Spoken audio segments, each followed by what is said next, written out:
Avant de plonger dans cette histoire incroyable, pensez à vous abonner à la chaîne et à activer la cloche. Ici, chaque récit a quelque chose à dire, et vous ne voudrez pas en manquer un seul. Le hall de la Blackstone Tower, au cœur de Chicago, respirait le luxe froid. Des murs de marbre blanc, des lustres en cristal, un silence presque sacré que seuls les pas feutrés des cadres en costume venaient troubler. Ici, chaque personne savait exactement où elle allait, ou du moins, c'est ce que l'on croyait. Ce matin-là, à 8h17, les portes automatiques s'ouvrirent sur une jeune fille noire. Elle s'appelait Alyssa Johnson. Elle n'avait rien d'une voleuse. Rien d'une intruse. Rien d'une menace. Elle portait un jean simple, des baskets propres mais usées, et un sac en toile serré contre elle comme un bouclier. Ses cheveux naturels étaient soigneusement attachés, son visage calme, mais ses yeux trahissaient une légère appréhension. Pas celle de quelqu'un qui a quelque chose à se reprocher, mais celle de quelqu'un qui sait que le regard des autres peut devenir une arme. Alyssa s'arrêta un instant à l'entrée, impressionnée. Ce bâtiment, elle le connaissait. Elle l'avait vu 1000 fois sur des photos, dans des magazines économiques, sur des reportages parlant de réussite et de pouvoir. Mais aujourd'hui, elle y entrait pour la première fois. À quelques mètres de là, derrière le portique de sécurité, Mark Reynolds, vigile depuis plus de 10 ans, leva les yeux. Il ne vit pas une étudiante nerveuse. Il ne vit pas une jeune femme déterminée. Il vit quelqu'un qui, selon lui, n'avait pas sa place ici. Son regard se durcit immédiatement. Son dos se redressa. Son pouce se posa instinctivement sur son talkie-walkie. Il observa Alyssa de la tête aux pieds, lentement, lourdement, comme s'il cherchait déjà une faute à lui reprocher. Alyssa fit quelques pas à l'intérieur. Chaque pas résonnait étrangement fort, comme si le hall entier l'observait. « Et, toi ?» La voix claqua dans l'air, sèche, autoritaire. Alyssa s'arrêta net. Elle se retourna doucement. « Oui, monsieur ?» Mark s'avança, son badge brillant sous la lumière. « Tu vas où comme ça ?»« Je viens voir quelqu'un, » répondit-elle calmement. Un rictus se dessina sur le visage du vigile. « Voir quelqu'un ? Ici ?» Il jeta un regard circulaire, cherchant l'approbation silencieuse des passants. Personne ne parla. Personne ne protesta. « Ce bâtiment est privé, » poursuivit-il. « Ce n'est pas un endroit pour les gens de passage. » Le mot « les gens » pesait lourd. Trop lourd. Alyssa sentit la chaleur monter dans sa poitrine, mais elle garda la tête haute. « Je suis attendue. » Mark laissa échapper un rire bref, moqueur. « Bien sûr que tu es attendue. » Il fit un pas de plus, envahissant son espace. « Dis-moi plutôt ce que tu comptes voler avant que j'appelle la sécurité. » À cet instant précis, le temps sembla ralentir. Les regards se posèrent sur Alyssa. Des regards curieux. Des regards soupçonneux. Des regards qui jugent sans savoir. Elle serra son sac plus fort. Pas par peur d'être découverte, mais pour se retenir de crier. Elle comprit alors une chose essentielle. Quoi qu'elle dise, quoi qu'elle fasse, elle était déjà coupable aux yeux de cet homme. Et sans le savoir, Mark Reynolds venait de faire l'erreur la plus grave de sa carrière. Car dans moins de 24 heures, ce hall qu'il avait humilié serait témoin d'une vérité qui allait le réduire au silence. Alyssa n'avait pas encore repris son souffle que Mark Reynolds tourna déjà légèrement la tête vers son écran de contrôle. Ses doigts pianotèrent sur le clavier, plus pour donner l'illusion d'une procédure que par réelle nécessité. « Reste là », ordonna-t-il sèchement. « Ne bouge pas. » Alyssa sentit plusieurs paires d'yeux se poser sur elle. Des cadres en costume, des assistantes pressées, un couple d'investisseurs étrangers. Tous ralentissaient inconsciemment, attirés par la scène comme par un accident au ralenti. « Monsieur, je n'ai rien fait », dit-elle d'une voix posée, même si son cœur battait trop fort. « Je veux juste monter au dernier étage. » Cette phrase fit sourire Mark. « Le dernier étage ?» répéta-t-il plus fort, afin que tout le monde entende. « Tu crois que n'importe qui peut monter là-haut ?» Il se tourna vers les personnes autour. « Vous entendez ça ? Le dernier étage. » Quelques rires étouffés se firent entendre. D'autres détournèrent le regard, gênés mais silencieux. Mark s'approcha encore, trop près. Montre ton badge. Je n'en ai pas encore, répondit Alyssa. Je suis censé en recevoir un aujourd'hui. Ah oui? Il leva les sourcils, faussement surpris.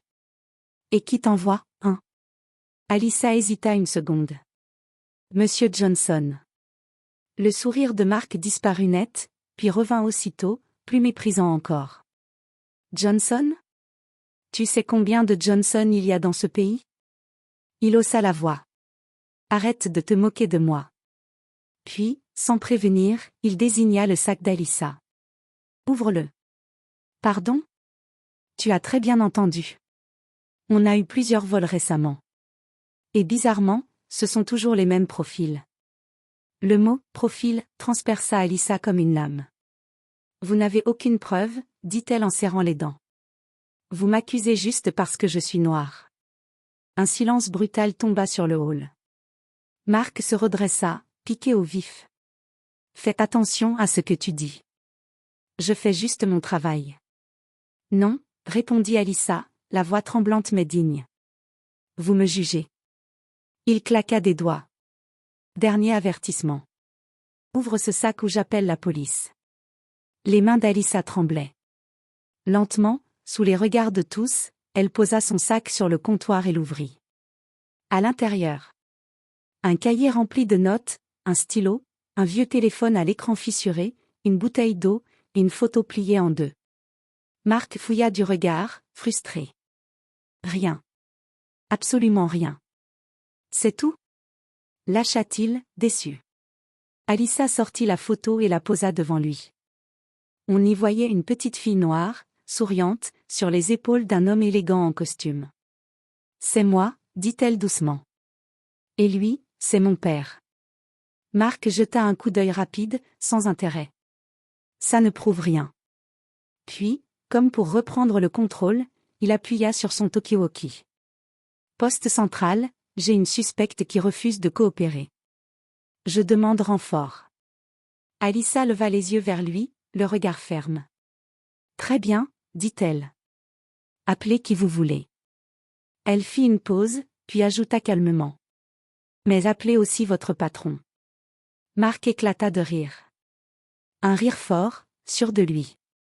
Mon patron ne descend pas pour ce genre de problème. Il ne le savait pas encore. Mais dans quelques heures, ce rire lui resterait en travers de la gorge. Le grésillement du talkie-walkie de Mark Reynolds rompit le silence pesant. Renfort en route, annonça une voix métallique. Mark croisa les bras, satisfait. Alyssa, elle, resta immobile. Droite. Silencieuse. Son calme agaçait presque autant que sa présence. Tu ferais mieux de coopérer, lança-t-il. Ça t'évitera des ennuis inutiles. Alyssa leva lentement les yeux vers lui. Les ennuis ont déjà commencé quand vous avez décidé que je n'avais pas ma place ici. Mark haussa les épaules. Tu veux jouer à la victime? À cet instant, les portes de l'ascenseur VIP s'ouvrirent dans un léger tintement. Une femme en tailleur gris anthracite en sortit. Posture droite. Regard précis. Talons qui claquent avec assurance. Linda Parker. Directrice administrative de Blackstone Group. Les employés s'écartèrent instinctivement. On sentait qu'elle n'était pas n'importe qui. Elle observa la scène quelques secondes. Alyssa, debout devant le comptoir. Mark, bras croisés, entouré d'un petit cercle de curieux. Que se passe-t-il ici? Demanda Linda d'un ton calme mais autoritaire. Mark se redressa aussitôt. Madame Parker, cette jeune femme tente d'accéder aux étages supérieurs sans autorisation. Elle a un comportement suspect. Alyssa ouvrit la bouche, mais Linda leva doucement la main. Laissez-la parler. Alyssa inspira profondément. Je suis attendue aujourd'hui. On m'a demandé de me présenter ici à 8h30. Linda fronça légèrement les sourcils. Par qui? Par Monsieur Johnson. Le nom flotta dans l'air. Un nom banal, et pourtant. Linda se figea à peine une fraction de seconde. Assez pour que Mark ne le remarque pas. Assez pour qu'Alyssa, elle, le voie. Quel Johnson? Demanda Linda, plus prudemment. David Johnson, répondit Alyssa. Mon père. Un murmure parcourut le hall. Linda cligna des yeux, surprise malgré elle. Votre père? Oui. Mark laissa échapper un rire nerveux. Madame Parker, avec tout le respect que je vous dois, elle invente une histoire. Le PDG n'a pas d'enfant qui... Il s'interrompit. Linda venait de sortir son téléphone. David, dit-elle simplement en décrochant. Tu as une fille dans le hall? Le visage de Mark perdit toute couleur. Linda écouta quelques secondes. Son expression changea. Puis elle raccrocha lentement. Mark, dit-elle d'une voix froide. Pouvez-vous me dire exactement comment vous avez traité cette jeune femme? Le vigile avala sa salive. Je faisais mon travail. Linda se tourna vers Alyssa. Mademoiselle Johnson, veuillez m'excuser. Elle marqua une pause, puis ajouta. Votre père descend. À cet instant précis, Mark comprit. Ce n'était pas une intruse. Ce n'était pas une menteuse. Et pour la première fois depuis 10 ans, il eut peur. Les portes de l'ascenseur commencèrent à se refermer lentement, annonçant une descente qui allait tout faire exploser. Le hall de Blackstone Tower n'était plus le même. Là où, quelques minutes plus tôt, régnait l'indifférence pressée des puissants, s'installait désormais un silence lourd, presque solennel. Les employés n'osaient plus bouger. Même les conversations chuchotées s'étaient éteintes. Tous les regards étaient tournés vers l'ascenseur VIP. Alyssa restait droite, mais son cœur battait à tout rompre. Ce n'était pas la peur, c'était autre chose. Un mélange de douleur, de fatigue et de dignité blessée. Elle n'avait jamais voulu que les choses prennent cette ampleur. À côté d'elle, Mark Reynolds transpirait sous son uniforme. Il ne croisait plus les bras. Il triturait nerveusement son talkie-walkie, comme si cet objet pouvait encore le sauver. Ding! Les portes s'ouvrirent. Un homme d'une 50aine d'années apparut. Costume sombre parfaitement taillé. Posture calme. Regard profond, autoritaire, mais humain. David Johnson. Fondateur et PDG de Blackstone Group. Dès qu'il posa le pied dans le hall, tout le monde comprit, cet homme commandait ici. Sans hausser la voix. Sans gestes inutiles. Ses yeux balayèrent rapidement la scène, puis s'arrêtèrent sur Alyssa. Son visage se détendit immédiatement. Alyssa. Elle fit un pas en avant. Papa. Ce simple mot frappa le hall comme un coup de tonnerre. David Johnson prit sa fille dans ses bras. Longuement. Sans se soucier des regards. Quand il se détacha d'elle, son expression avait changé. Il se tourna lentement vers Mark. C'est vous? Mark tenta de parler. Monsieur Johnson, je... David leva la main. Non. Vous parlerez quand je vous poserai une question. Le silence devint étouffant. Expliquez-moi pourquoi ma fille a été retenue, humiliée et accusée dans mon propre bâtiment. Mark balbutia. Je pensais qu'elle n'était pas autorisée. Sur quoi vous êtes-vous basé? Coupa David. Mark hésita. Son absence de badge, et son comportement. Quel comportement? Le fait d'être noir? Un frisson parcourut la foule. Mark pâlit. Non, monsieur. Je ne. Assez, dit David, froidement. Il se tourna vers Linda Parker. Y a-t-il eu une tentative de vol? Aucune, répondit-elle. Son sac était vide de tout objet suspect. David hocha lentement la tête. Puis il fixa Mark droit dans les yeux. Savez-vous ce que vous avez fait aujourd'hui? Vous avez prouvé que ce bâtiment, que j'ai bâti pour représenter l'excellence, tolère encore l'humiliation et le préjugé. Il inspira profondément. Et cela est inacceptable. Mark sentit ses jambes faiblir. David posa alors une main sur l'épaule de sa fille. Alyssa n'est pas seulement ma fille. Il marqua une pause. C'est la future héritière de Blackstone Group. Un murmure choqué parcourut le hall. Mark comprit qu'il ne s'agissait plus seulement d'une erreur. C'était la fin. Le hall semblait rétrécir autour de Mark Reynolds. Chaque regard posé sur lui pesait désormais aussi lourd que les accusations qu'il avait lancées quelques minutes plus tôt. David Johnson se tourna lentement vers Linda Parker. À partir de cet instant, dit-il d'une voix calme mais tranchante, Mark Reynolds est relevé de ses fonctions. Le talkie-walkie glissa des mains de Mark et s'écrasa au sol dans un bruit sec. Monsieur Johnson, je vous en prie, balbutia-t-il. Je n'ai fait qu'appliquer les règles. David le fixa sans colère, mais sans pitié. Les règles n'autorisent pas l'humiliation. Elles n'autorisent pas le mépris. Et encore moins le racisme. Il se tourna vers les employés rassemblés. Aujourd'hui, vous avez tous été témoins d'une chose grave. Le silence face à l'injustice est une complicité. Personne ne baissa les yeux cette fois. David posa ensuite son regard sur Alyssa. Tu veux dire quelque chose? Alyssa hésita. Puis elle fit un pas en avant. Sa voix était douce, mais ferme. Je ne veux pas qu'il soit puni seulement pour moi.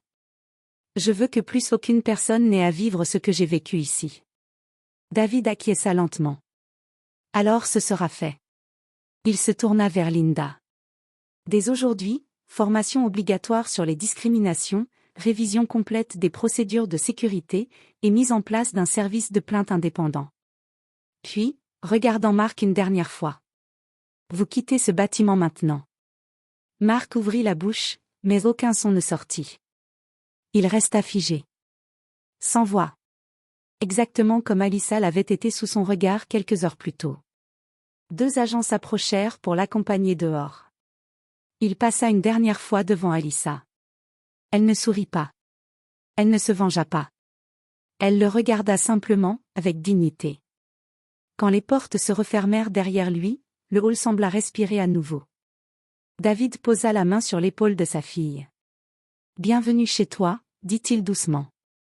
Alyssa leva les yeux vers le bâtiment qui avait voulu la rejeter. Et qu'elle allait désormais aider à changer. La honte avait changé de camp. Et le silence, cette fois, parlait pour elle.